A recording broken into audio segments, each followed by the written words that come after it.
Hello, everyone, and welcome to Small Business Saturday Shout Out. I am your host, Alicia Couri. Shout out. It was my daughter's 23rd birthday. So guess what? Today is my mama's 75th birthday. So today, that seems like it's a birthday theme here on Small Business Saturday Shout Out. But I just want to say happy birthday to my mom. She turned 75 today. Whoop, whoop. And we're going to go do something later. So it's a surprise. But I am so excited to have you join me here on Small Business Saturday Shout Out today. Again, I'm your host, Alicia Couri. And for those of you who are joining us for the very first time, welcome.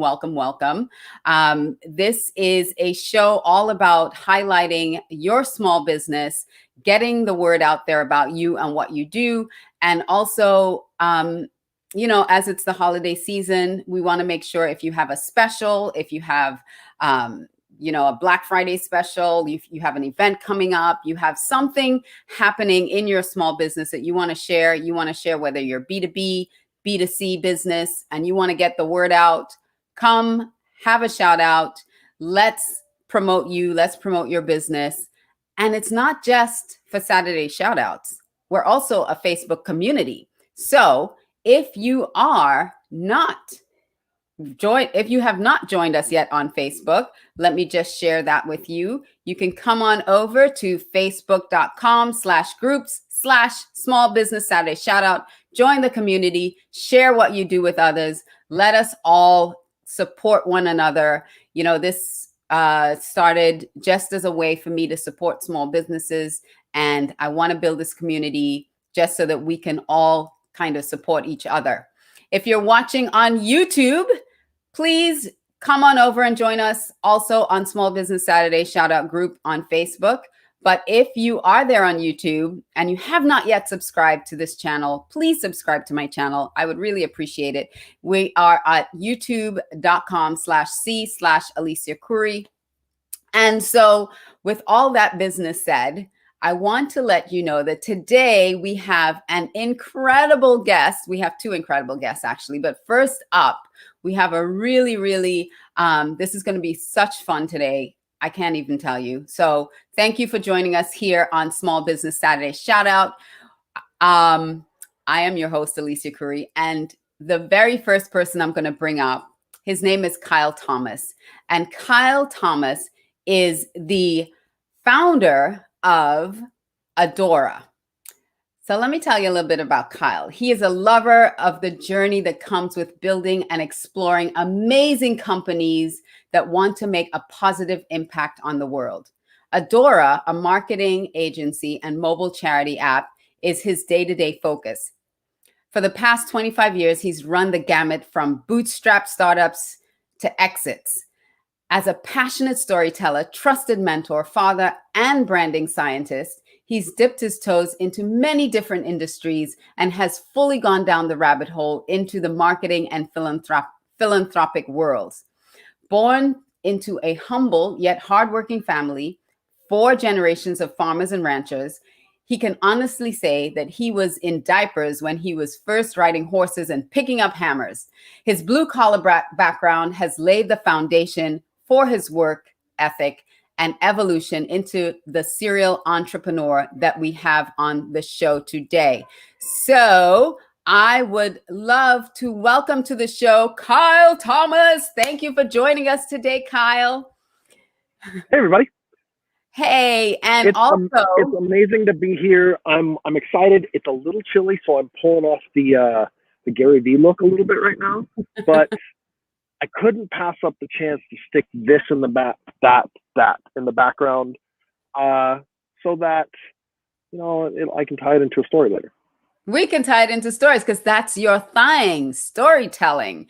So I just want to say, if you're watching us on Facebook and you're in the Facebook group watching this, when you leave a comment, and we love comments, just put your name next to it because it just shows up as Facebook user. And I want to acknowledge you and say, hey.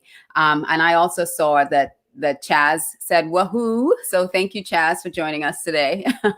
So Kyle, how did you get into, first of all, the storytelling and marketing? Okay, so storytelling is, somebody asked me that one time, and I had to think back, and I went back and I realized as a kid, when you're a farm and ranch kid, you get around the fire a lot. And I realized that human beings have been telling stories around fires for like as long as human beings have been telling stories. Absolutely. And that's where I started listening to cowboys tell crazy tall tales that you heard it 3 or 4 times, and the 4th or 5th time, you know, it's gotten more exaggerated. So, right. you know, it's a classic fish tale. It's, I caught that horse wild out in 30-degree weather, and then it was 10-degree below, and then it was And that's that was where a I pack kind of of horses. started.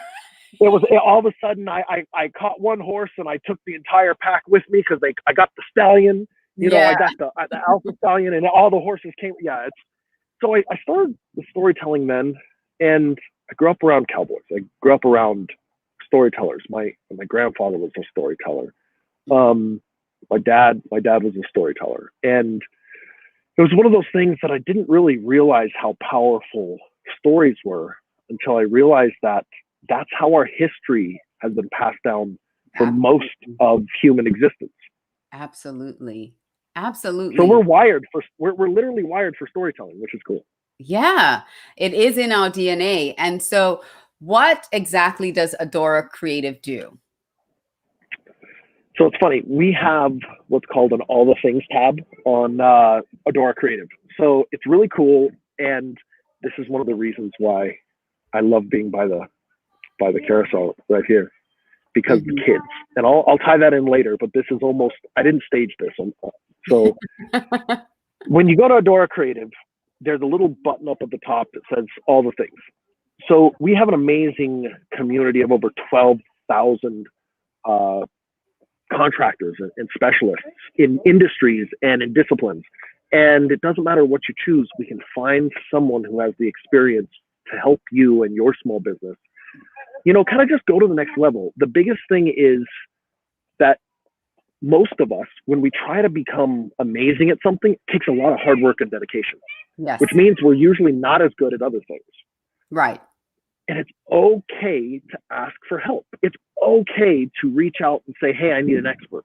And that's one of the things that we really wanted to do. And there's a story behind that. I don't know if I'll get to it here, but we wanted to make sure that small businesses had the ability to do what huge brands and big corporations do. They have marketing departments, and we want to be your little big budgets, marketing departments. We want to be your little marketing department, and we can do all kinds of amazing things. And with 12,000 people worldwide, we've got somebody near you that can talk to you and maybe even meet with you in person.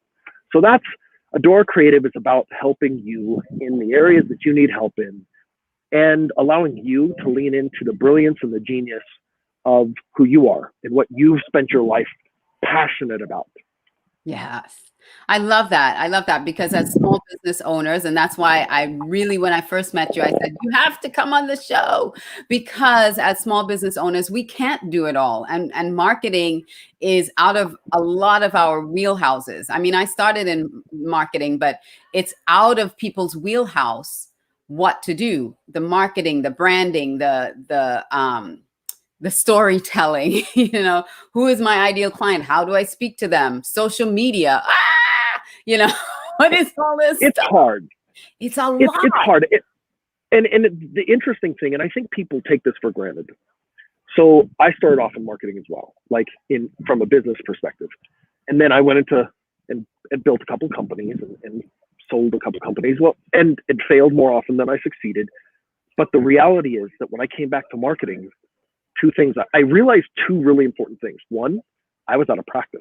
And just like an athlete, or just like anything you get good at, the interesting thing is that if you get out of practice, you're just not as good at it. So number one. And number two, the intricacies behind just about everything, they're changing so quickly. Our world, information, we're discovering new ways to do things so fast that when I came back into the marketing world, I had a lot to learn.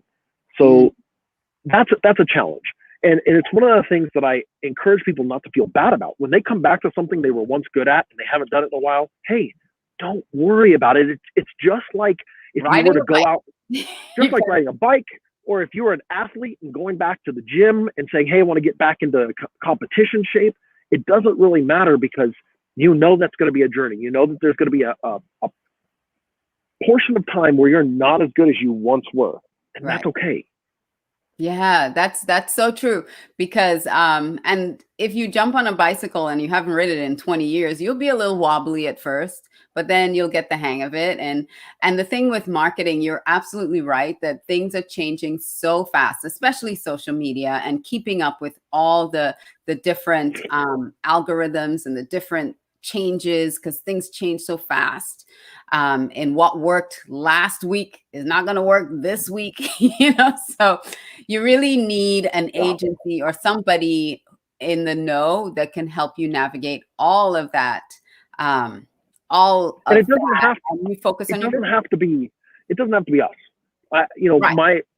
If you have somebody that you know, that you have a relationship with, that you trust, relationship and trust is important. There's also something really valuable about that. There are a lot of people out there that don't know what they're doing and say that they do. Yeah. So if you know someone and you trust them and you have a relationship with them, I'm going to tell you right now, those people want to do good work for you because they want to lean in. They want to preserve and they want to honor the relationship. Majority of the time. If you ever have any problems, if you're working with somebody and it's just not going, we can even help them out. So we love to talk and help with contractors and just come in and say, hey, can we we'll do a quick audit. We'll say, hey, have you thought about this? Go do that. And your contractor sometimes is like, oh my gosh, I just need another set of eyes on this. Right. So why did I think of that? Yeah. Yeah. So neither here nor there. First thing I want you to do is check your network. Check and see if there's somebody that you know, that you trust, that you think may be a good fit for helping you out. That's number one. Number two, if you don't have anybody like that, we'd love to talk to you. Excellent. Now, I want to talk about giving back, because that is a huge part of everything that you do. There is a give back component to it. So talk to me a little bit about that. So I had a really interesting experience when I was just kind of getting started and formally started in business. And I saw a mentor write a really big check. I mean, we're talking 8-figure check. And he wrote it out. And I was there when he got a call from the bank, when the bank was like, you sure this is handwritten? He's like, yeah, good. And it was to help out a cause that he believed in. And I was like, I want to be able to do something like that someday. And it was always there in the back of my mind. And then I had the opportunity to discover, it was many years later, we're talking like 12 years later, that I came up with the idea for the Adora app. And the app was very simple. You download it, you fill out a profile, you choose a charity you love, and then every time you pick up your phone, you see an ad. And half of that ad revenue goes to a charity that you chose, that you love. So like on Facebook or Google, you know that you are the product. Your eyeballs are what they sell to advertisers. Well, for the first time, you get the opportunity to send money in whatever direction you want to send it to do good every time you pick up your phone. You didn't have to click on it. You don't have to, you don't even have to look at it. It's view-based, impression-based. And we did a test. It went crazy. And we realized two things. One, I was not a really good tech CEO. I thought I was better than I was. And this is why I encourage people not to think that they got, I made a mistake in the original coding of the app, and it wasn't able to scale. So if you don't know tech and you want to build an app, find somebody who understands that, because it's really important. But it was a blessing in disguise, as many things often are, because there was a second problem. Big companies didn't have a problem messaging on the app. They were just fine crafting what was even at the time less than a tweet and getting people to click, because messaging, especially in a quick message, is so important. But small mom and pops, they didn't have marketing departments. They didn't know what they were doing. So we created the agency to help them. And we didn't know how to do customer service on a national level for so many small businesses. So we started the agency. That's why we have 12,000 contractors, because they're going to help people when the Adora app relaunches. And that way we can walk into a small business that is too scared to do Facebook or Google ads because it's confusing. Right. And we can say, hey, we can help you. We can sit down and help you craft a simple message that will get people into your store right now. And that's more important now than ever, because a lot of people are even going digital and they don't know what they're doing. Yeah. So that's kind of how we got started. And we love the fact that the Adora app can send 50% of all of our ad spend to charity. And you get to choose what charity. So we love that. And it's a way for us to really divert a lot of, people, if you don't know how much advertising is being spent, we're talking hundreds of billions of dollars every year. And if we can take a small portion of that and get it into the charity world, that can make a big impact, especially if it's reoccurring revenue on a monthly basis. Mm-hmm. So many charities struggle with fundraising. So that's why we love what we do. That's kind of our long game and our long vision. So we're excited about it. That is so incredible. That is so incredible. So the app has to be relaunched. It's being re-teched. Well, the tech is actually much simpler than I knew. I didn't know how simple the tech was. It's really just and tech has actually gotten better. And there's a blessing in the delay. And now, instead of going nuts and everybody going, oh my gosh, I love the app, but my mom, who owns a cafe, tried it and it didn't work for her. And then we're like, we don't have 6,000 employees like Google to do bad customer service. Right. So bad customer service. To do bad customer service. I know. So we figured out how to do good customer service with contractors and people who they're in your community and they want to serve you and they want to help you, and we help them and we make sure that they know how to do simple copy. And then when you get a little win, maybe you do more business with that contractor. Maybe you let them help you with your menus or your website or your online delivery system. Who knows? But at the end of the day, we want to create a network that is really helpful for everybody and does good every time you spend ad money. We're excited because here's what we know.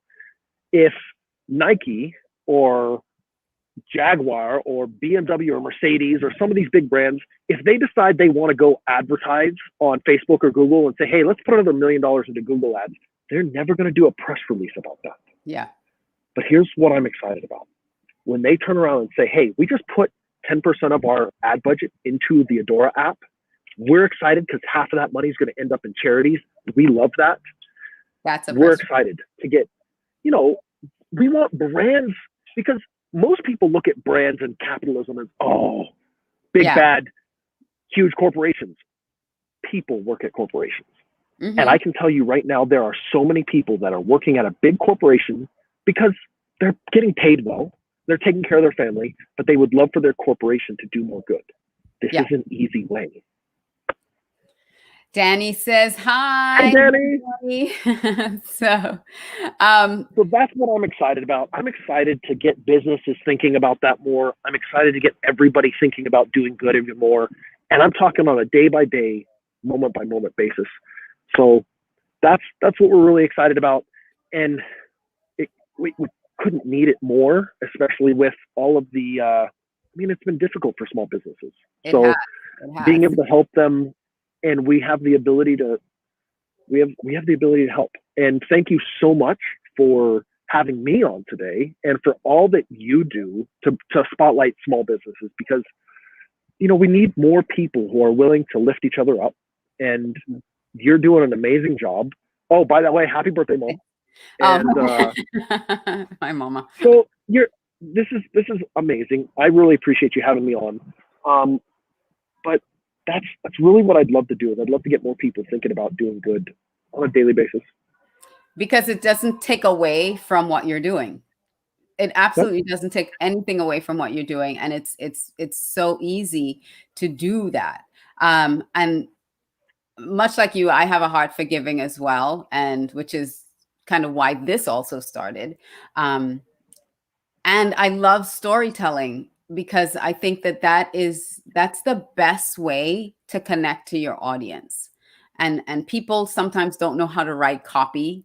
They don't know how to write, marketing copy or what is going to attract somebody. But if you speak from the heart, which is why Small Business Saturday Shout Out started, if I can interview someone and they can speak from their heart, that can connect to somebody that they probably wouldn't normally have connected to, sitting down trying to figure out, what does my audience want to hear? I have 2 tips. Right. Real quick. Tip number 1, talk to 100 people that are your customers or prospective customers. Talk to 100 of them. Just have a conversation and listen. You'll learn so much. Tip number 2, it's a copy and a storytelling tip. People make decisions with their heart first, and then they justify it with their head. Mm-hmm. It's just the truth.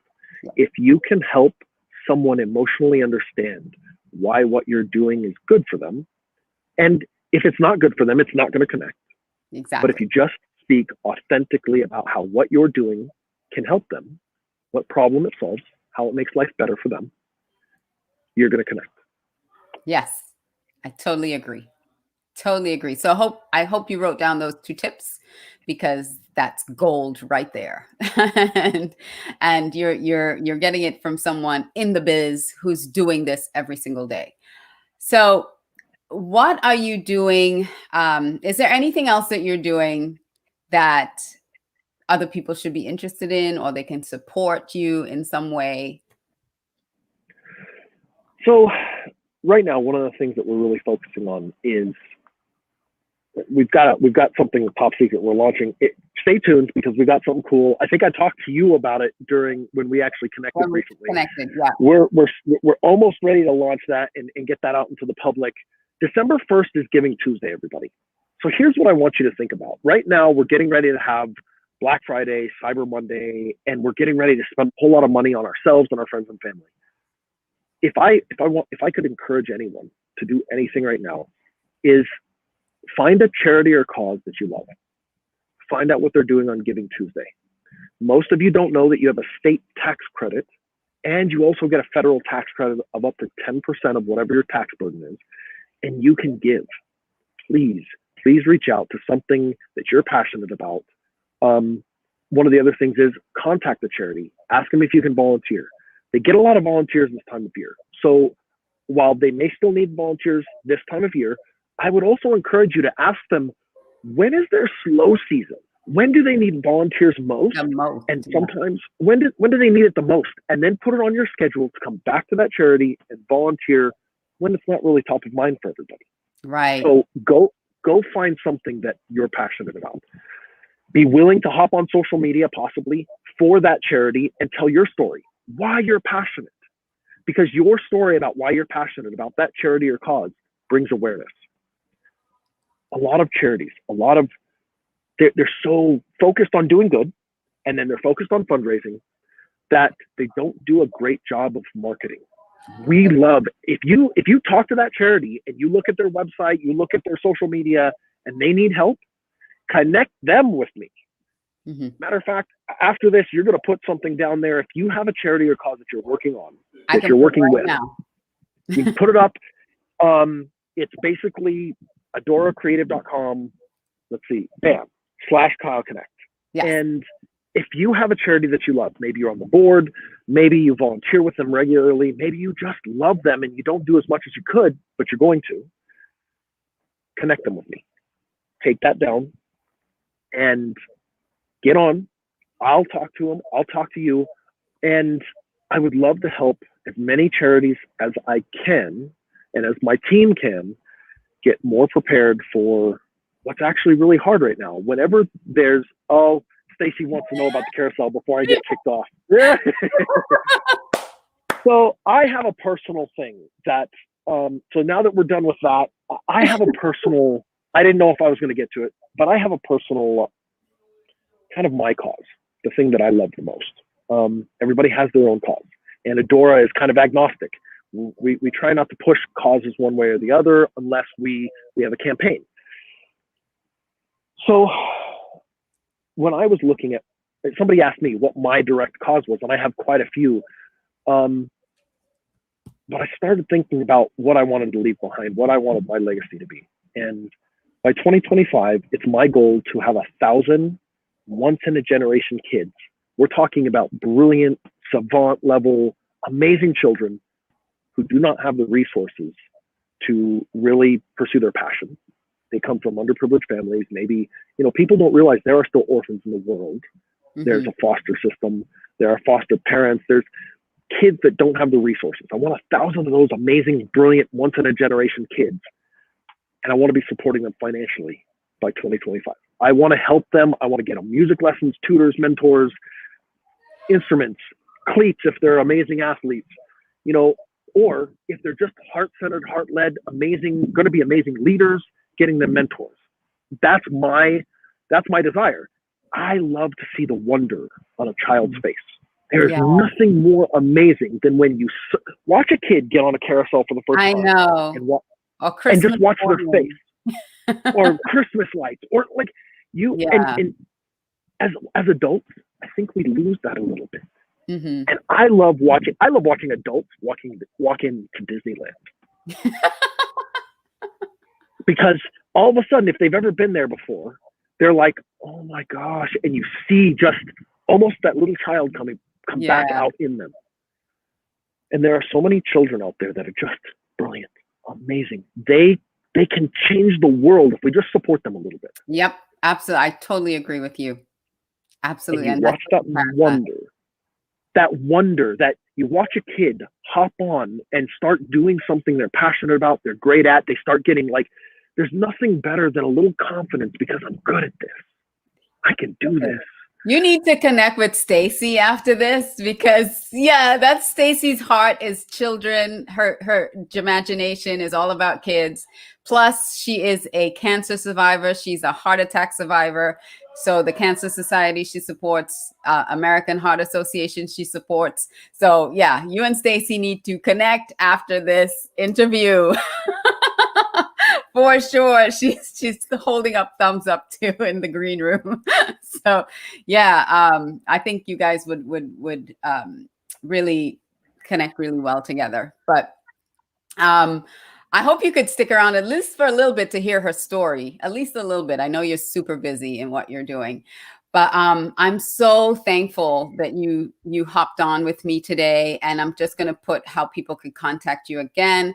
Please go to adoracreative.com/Kyle Connect to connect with Kyle to, talk about whatever it is you need, whether it's marketing help or if it is a charity that you support and you want to know more about that. Connect with Kyle, find out more how he can help your small business and in helping your small business also help what your passion project is. So you can do both. We don't have to choose. We can do both. And Kyle has a business that can help you connect both of those opportunities and give you the support you need. So thank you, Kyle, so much. And as the you're very welcome. Pitter patter of little feet. See, this is one of the reasons why I love that sound. Yeah. So thank you so much for having me on. I really appreciate it. I hope that you and your audience have an amazing holiday season. And I hope you are safe. Everybody stay safe. I've got my mask over here. So mask up, stay safe, and have an amazing rest of your Saturday, everybody. Thank you. Thank you, Danny. Thank you so much for the support, Danny. All right, Kyle, thank you so much. That was Kyle Thomas from Adora Creative. And go check it out again. adoracreative.com/Kyle Connect. So let me switch over real quick. So I am your host for today. If you're just joining us, this is Small Business Saturday Shout Out, and I'm your host, Alicia Couri. And for the second half of the show, we have another amazing small business owner coming up. But before that, I wanted to just let everyone know how you can get in touch with us. Please come on over to Small Business Saturday Shout Out on Facebook.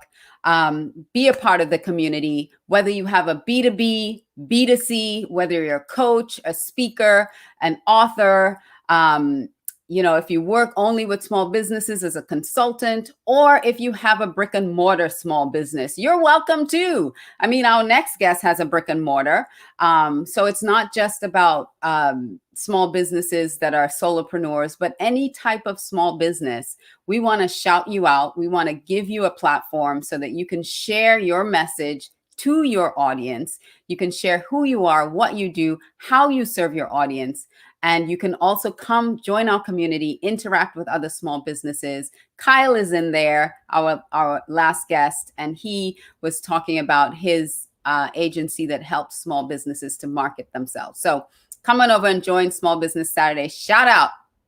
Now, I want to bring up my next guest. So I'm going to talk to you a little bit about her, and that is Stacy Simpson. Let me see. Stacy. Now, Stacy and I have been friends for several years now, and this woman is so remarkable. So let me just give you a little bit of background about what we're going to talk about today. So Stacy Simpson founded Gymagination in Texas in 2003, but she's been involved in gymnastics since the age of 10 years old. Stacy started coaching at 19 in 1985. She went on to become a gymnastics program owner by March of 1996. And by September of that same year, Stacy was diagnosed with a terminal lymphoma and given 8 weeks to live. But she continued to thrive during this difficult time. And I know why, and we're going to share a little bit about that. By 2001, her program had 6 locations in the Miami area. But when 9/11 hit, she felt a need to change her life and was offered a director's position in Texas Dreams Gymnastics with Olympian Kim Zmeskal. She stayed as director of that program for 2 years with over 1,500 gymnasts in her program. But Olympic level gymnastics wasn't her goal. It wasn't her passion. So she opened Gymagination a half mile away from Texas Dreams in March of 2003. In 2010, Stacy moved back to Miami and has had several locations in Miami, including Pinecrest, Wynwood, Coconut Grove, Dadeland, and now centrally located on Coral Way and 27th Avenue in Coral Gables. Gymagination caters to kids from just 1 year old all the way to 13 with age-appropriate programs. And I am so honored and so excited to welcome to the show Stacy Simpson. She's the founder of Gymagination and Pageantry Now. So we're going to talk about both of those a little bit. But I did give you her background in Gymagination. So we're going to start off with Gymagination. And then we're going to get into pageantry. Craziness. First of all, happy birthday, Mom. Congratulations, 75. That's awesome. So I know you guys are going to have a party later on. And Kyle was so inspiring. Oh my gosh. Like I was crying because I love that kind of passion. Yes. We don't see that all the time. So thank you, Kyle, for being on. That was awesome. We have to connect. So, and then I'll make sure you do. I'll make sure you do. So Gymagination is all about kids and learning gymnastics and not being a competitive program and we work with a lot of special needs kids. A lot of people don't know it or in general public, but I am on the spectrum. I do have autism. So we do work with children that have special needs, and we try to be able to incorporate them in mainstream programming as well. But our directive is to be able to be an education program using gymnastics. And that's really, the prime thing is that small children learn through movement until like 3rd grade. So it's like the age of 10, that's how they put information together. And more today in today's society, children don't have an opportunity to move. Now let's put COVID in the middle of that. Computers, they're in front of television. Right, exactly, all day long. And so kids are not able to actually have their neurons work correctly to put information together to learn because they're no longer moving. So our program is designed to be able to have kids, learn how to use their bodies, but also, have fun because they need that too. That's really like what we're all about. So. And I found that the schools in school, you don't have that opportunity anymore unless you have PE, and some PE programs are being cut as well. So kids are sitting at a desk, they go to lunch, they sit at lunch, they don't have free time to play anymore. They're always in this like structured environments, and it's so vital. You're so right. Right. Yeah. And kids learn through mimicking, and they learn through play, and they learn through imagination. And our culture right now is really limiting the idea of letting children use their imagination. And honestly, the name Gymagination came out of a 3-year-old. I was teaching a 3-year-old class, and the little boy walked in and he goes, "Miss Stacy, are we going to use our Gymagination today?" And I went, "Yes, we are. Let me go write that down." Let me go trademark it right now. But it's true. It is gymnastics using our imagination. And our program is really unique because most gymnastics programs are, really large. You're looking at 10,000 square feet. This idea is really, really small. It's 1,500 square feet. We only have one class going on at a time instead of, 10 classes, because in most gymnastics programs, there are, multiple per hour. Like, you could have up to 100 kids in the gym. This is so specialized that our maximum capacity is 10 children with 2 teachers. The normal ratio is 10 children with 1 teacher. And it's just 3 of us in the staff, so that we keep this. And the crazy part, this was all developed way before COVID. Yeah. So this was our model before COVID. So parents are going, "So this is what you're doing because of COVID, right?" And I'm going, "No, this is our program." And programs from all over the country, when COVID hit, started contacting me to say, "How can we build our program like yours? Because we're going to go out of business if we don't use your model."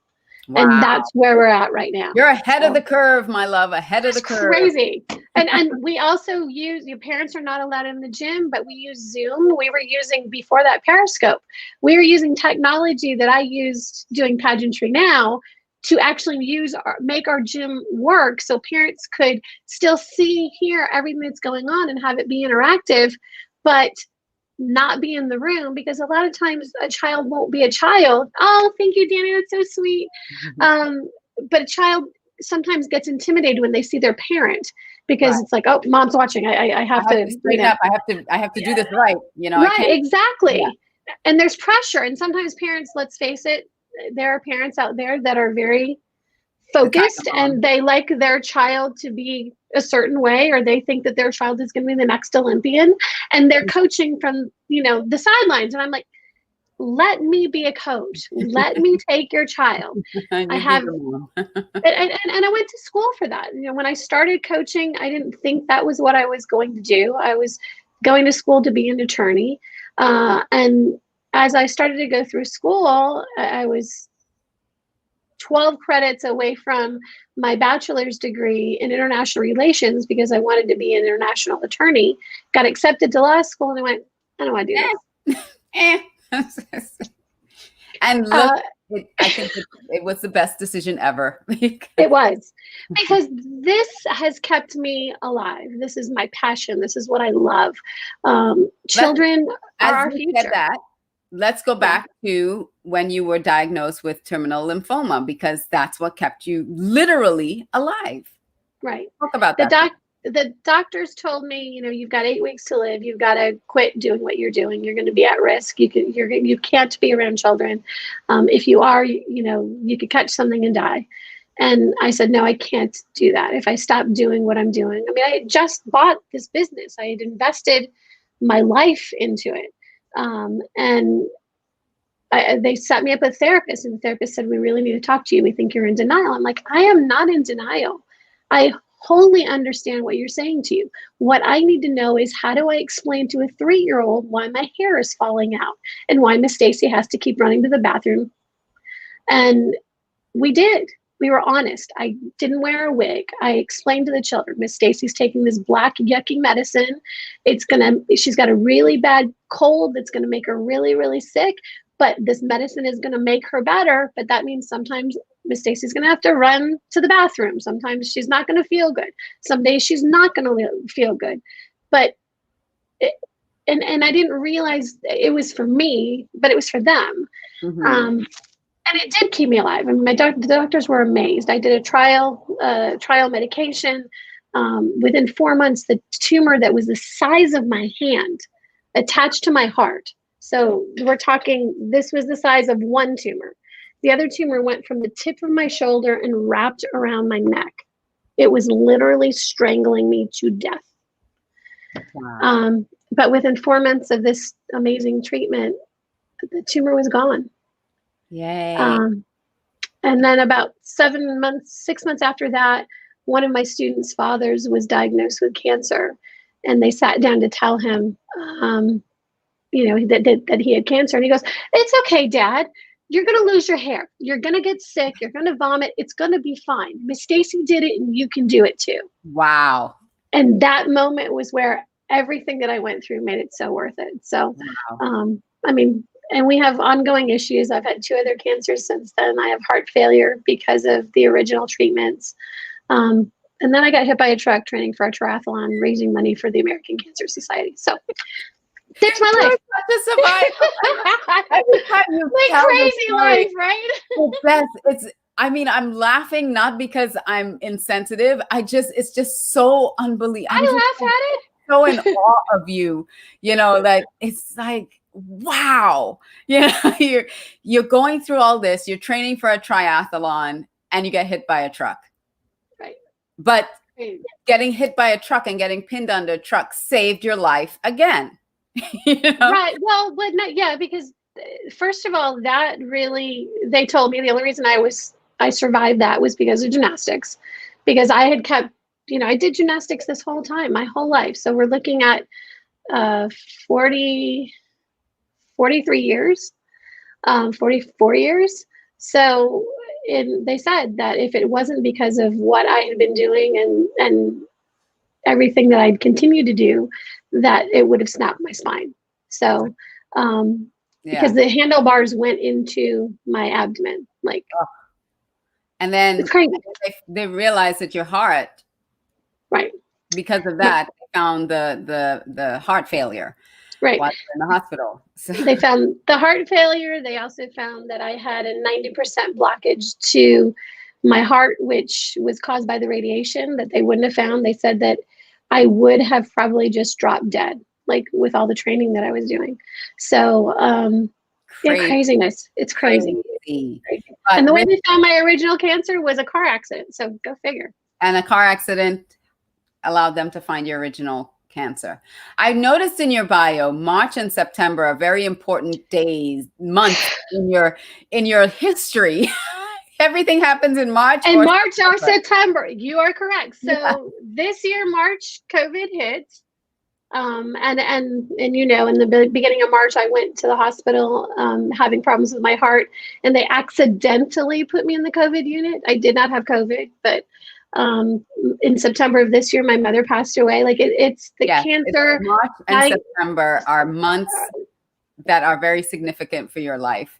I wanna pivot just a little bit to pageantry now, because Gymagination has been a passion of yours, gymnastics and Gymagination, but you also have a passion for pageants, which started from a young age as well, because of your, to help you get into society more and be more, social, because that was one of the challenges that you also had being on the spectrum. Being on the spectrum. I mean, the way I got into pageantry, I was 16. I was having problems with my father at home. My father actually punched me. I had to have surgery to put my cheek back together. At that point, I'd done some modeling, but I really wanted to be a model. And so my mom thought it would be a great idea to put me into a pageant, because it would teach me stage presence, but not only that, it would teach me communication skills. Exactly. But learning how to do interview, like I couldn't have done this. I couldn't have taught. I couldn't have done any of the things that I've gone on to do if it hadn't have been being put on a stage wearing a pink dress with bright blue eyeshadow for the very first time. And And it's so amazing that both of those things have carried you throughout your life, from childhood the whole time. Pageants have been a part of you. You have Pageantry Now is a show that you have, and you get to interview winners of pageants and the major pageants. And sometimes you're one of, like Miss USA, you're one of 3 people that got to interview her. When Miss Universe, Zuzabini won, you were one of a very few select people that got to interview her. So Pat, it's really been amazing for you. It has been remarkable. The last 5 years of Pageantry Now have changed my life in a totally different way.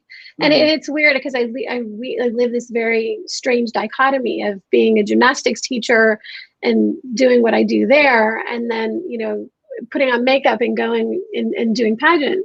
And some of my students will see me with makeup and go, "What did you do, Miss Stacy? Why do you look like that?" But it all started with the Miss Universe organization, understanding that I had passion, and I was compassionate, and that I had a different view of pageantry.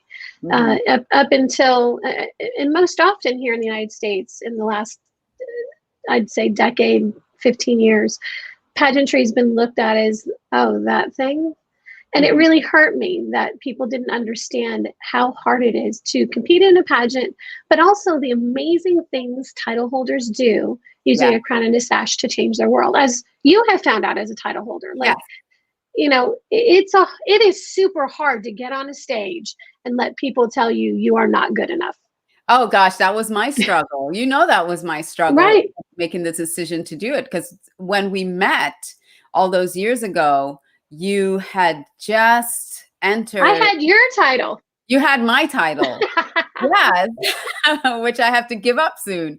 But you had my title, and I was amazed at your story and everything that you were talking about in your platform, using that title and that sash to promote heart disease for women and really get the message out there. And that was so important. But you're absolutely right. It's really difficult to stand on a stage, and we think we don't want to be judged by society. But when you're actually being judged just for being you, that is even, that is a scary thing to have to face. And then being told that, no, you're not good enough to be the winner. And how do you overcome that? How do you build your confidence? Because, my whole platform is audacious confidence. So how do you not take a hit to your confidence when a panel of judges say, no, you weren't good enough to be the winner, we chose someone else? But you have to be secure in yourself to start with. You cannot be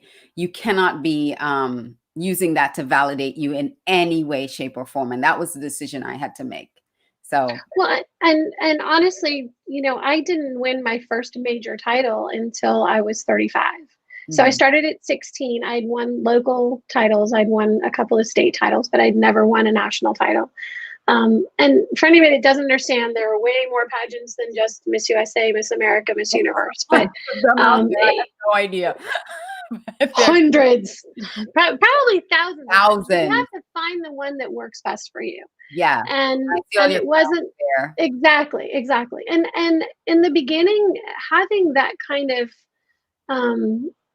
being told I wasn't good enough, rejection, really was hard because I couldn't really process those emotions in the beginning.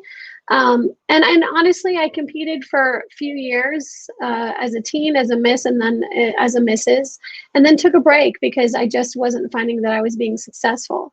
And it wasn't until having cancer, and then I had a dream that I won a pageant. And when I made the change with Gymagination to move from my previous business to go to Texas in 2001, I had a dream I won a pageant. I went, that's it. Yeah, I'm going to move to Texas and have a pageant. And I did it. Yay. Congratulations.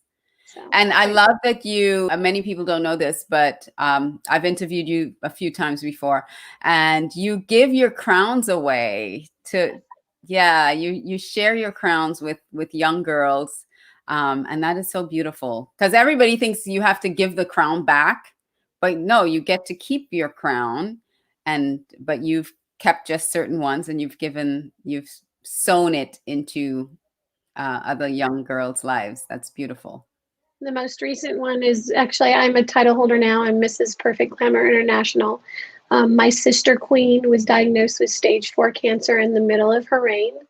And I had this beautiful, gorgeous crown that people here locally called the peacock crown because it was made with emeralds and jade.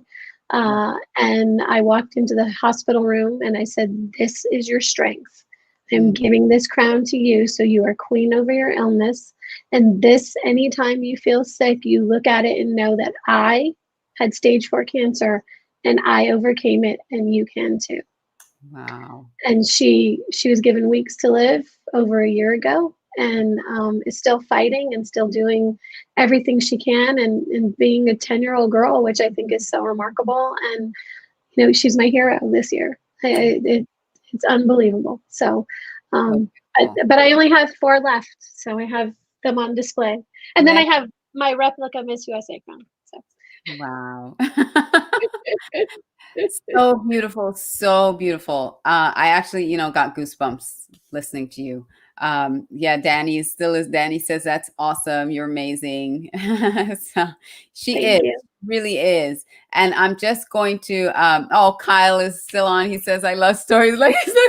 Oh, see, I was crying at yours, Kyle. So like, I totally get it. I was like, oh my God, I need to be a part of this person's life because the story resonates. And it's so funny. You were talking about how when you talk to clients and getting their story, honestly, I have found during COVID that I tell parents, listen, I'm not in the gym because I'm at risk, because I'm going through cancer treatments right now, which I finished chemo on Monday. So we'll see how it goes. So You are blessed. So you are blessed. Yeah. So, but it's true. Parents, I tell my story and parents buy into that because they recognize my gym has to be super, super safe right now because I'm going through probably one of the hardest things you can possibly go through in the middle of this. And we have got to keep my husband safe because my husband and we have a business partner. And it's just the 3 of us. So my husband, who was a classically trained chef, one day 3 years ago said, "I want to teach with you because you're having fun." And I said, Huh? Huh? "What? I don't know about that." And it was the best decision I made besides hiring Kristen, who is our business partner now. So he joined us 3 years ago. Kristen joined us 2 years ago, and it was magic. It was just absolute magic. So that's wonderful. He is such a doll. He's such a doll. And to have that connection with him as well, but he has to stay safe because he's coming home to you and you are completely immune compromised. So yep, the gym has to be safe. So just for you out there listening, her gym is spotlessly like it has to be. It just has to be. So if you want to get in touch with Stacy, we're not done with Stacy yet, but I do want to make sure because I can get carried away here. And I do want to make sure that I share with you how to get in touch with Stacy.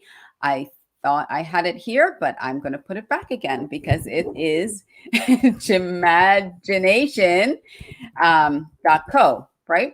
Yeah, .co. We're also Gymagination on Facebook, Gymagination on Instagram, Gymagination on YouTube. At the beginning of COVID, we started doing at-home gymnastics. So we have an entire program that's on our YouTube channel. It's free of charge for anybody that doesn't feel safe about going into a facility.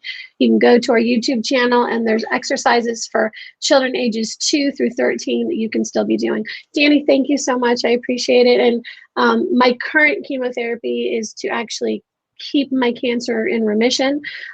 So we're trying 2 months without it in hopes that my body will do what it's supposed to do. So thank you so much. Amen. Amen. You got a lot more work to do, sister. So you're not going anywhere. Yes, ma'am. Declare it. You got a lot of stuff to do.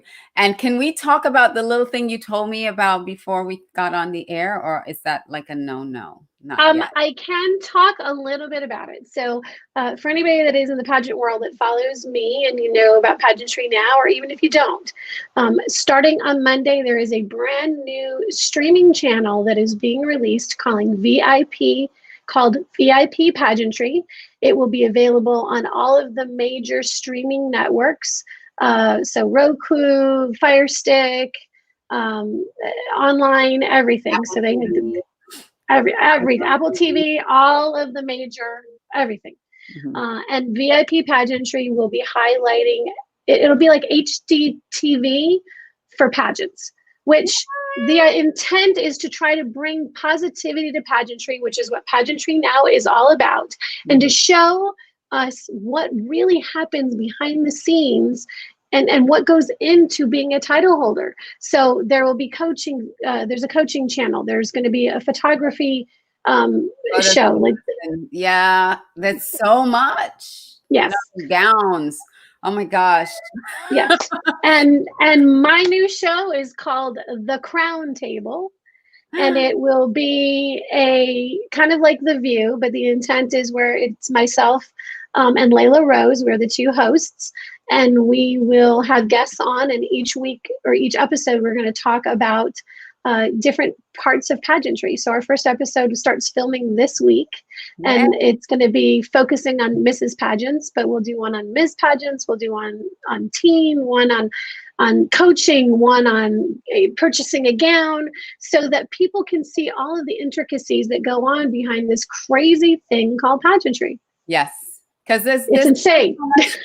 Conception about pageantry too, that even when I entered, and Marlena is amazing, the Women of Achievement organization is amazing, and it really recognizing the achievements of women in business and doing things in the community. And when I entered, I got a lot of people asking me in business, like, why are you entering a beauty pageant? Why are you doing a beauty pageant? And it's like, there's more than just, it's not just about what you look like and what you look like in a swimsuit. Like, that's not what it's about, right? So, these are strong, accomplished women who stand on really strong platforms, whether it's a charity that they're supporting or a movement that they're supporting.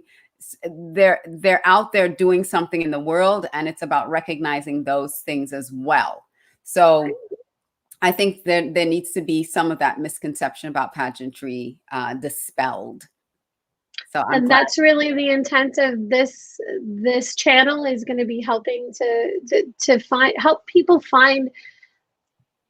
It used to be, in the 50s and the 60s and the 70s, being Miss USA was about regalness, and being Miss America, all little girls looked up to these women and thought, I want to be her someday.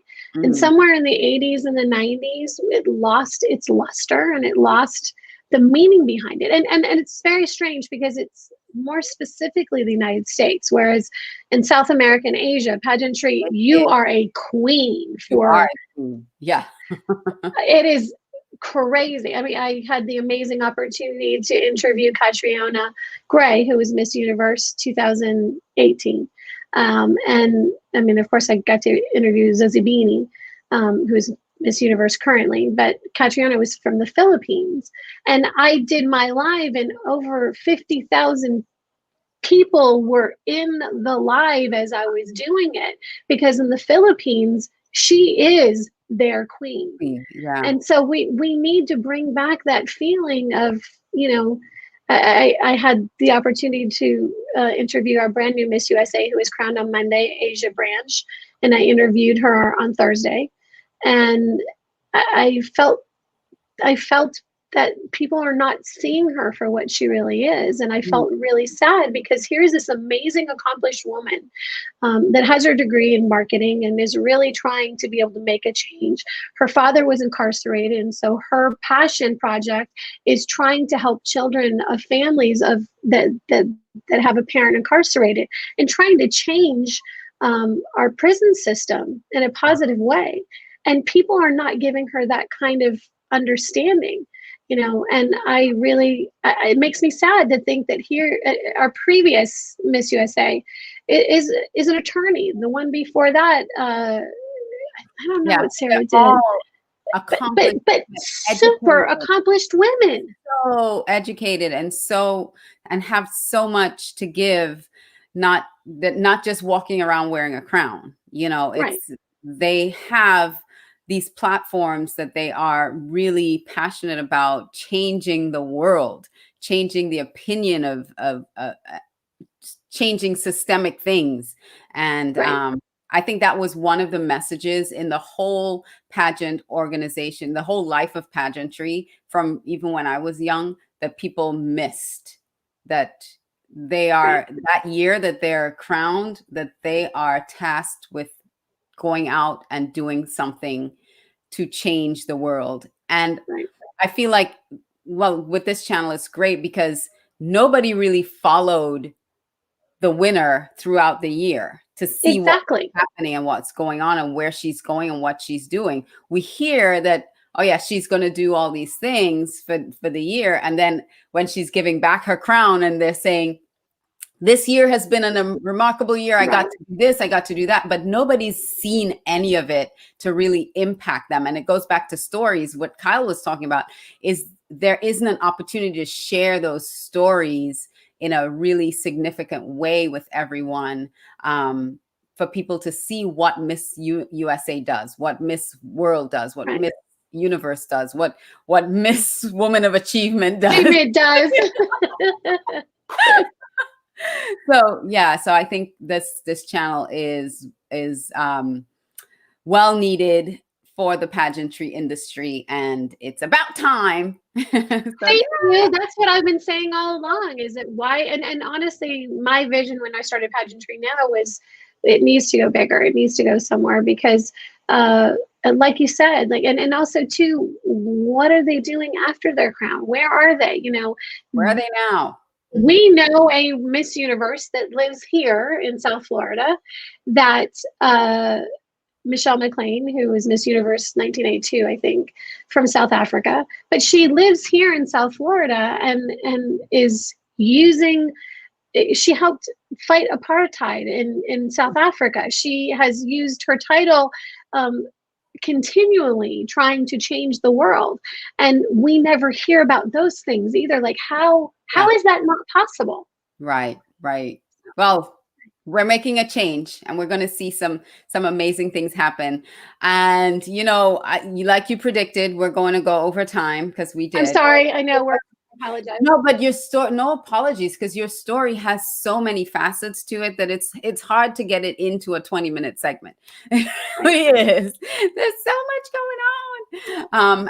And it's so inspiring and encouraging to everyone from your survival, not just the domestic, the things you went through, as a child, being autistic, being diagnosed with that, to see where you are today, going through the health struggles with the cancer and with your heart failure, owning 2 businesses, and being a warrior princess, a warrior queen. I'm a warrior queen. A warrior queen. That we have to be able to tell this story. So I want to be able to also tell people where to find you, because we said that you are in Coral Gables. So if you have a gym, if you want your child to go to start learning through movement, Gymagination is the place for them to be. And like she said, they have online classes as well if you can't make it into the gym. So please contact Stacy. You can go to her website or just look up Gymagination anywhere on social media to connect with Stacy. It's gymagination.co, not .com, .co. Will redirect. So even if they put in .com, it still goes to .co. So redirect. Excellent. Yeah. So go to gymagination.co, connect with Stacy. Thank you so much, Stacy. Do you have any last words, like the holidays coming up, any specials or anything that you want to share? We don't. I will just say that it's super hard to get into our classes right now. So please, if you register and you see that a class is full, put yourself on the wait list. We will get you in as quickly and as fast as we can. We are trying to stay safe because of COVID, so we do have a lot of restrictions. So just hold tight. Usually spots come available in December, January. So now is the time to get on that wait list, because that's generally when things change.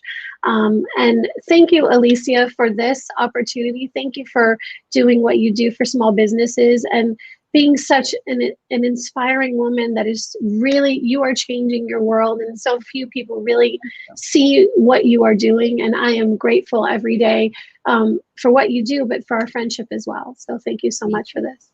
Love you. I All love right. you. Mwah. So I'm going to hide Stacy. Don't go anywhere, Stacy. Stay with me for a minute. So thank you for joining us on this episode of Small Business Saturday Shout Out. I am your host, Alicia Couri, and I will encourage you to stay safe, mask up, social distance, and go get tested if you feel in any way that you were exposed. And again, please subscribe to my YouTube channel. I am asking you to go to youtube.com/C/Alicia Couri to subscribe to the YouTube channel. And I have more content there, not just Small Business Saturday Shout Out, which is an amazing show to learn about businesses, but also we have Audacious Confidence, Leading with Audacious Confidence, and a lot of other really great content on that channel. And again, this is Small Business Saturday Shout Out. So if you're not part of our community yet, go join on Facebook, facebook.com/groups/Small Business Saturday Shout Out.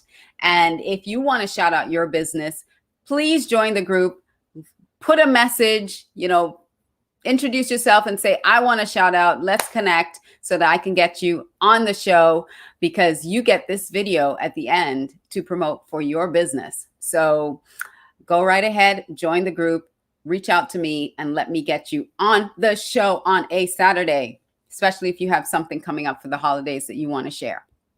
So with that, I'm going to say goodbye. Everyone have the best week ever. And I'm going to go celebrate with my mama today for her 75th birthday.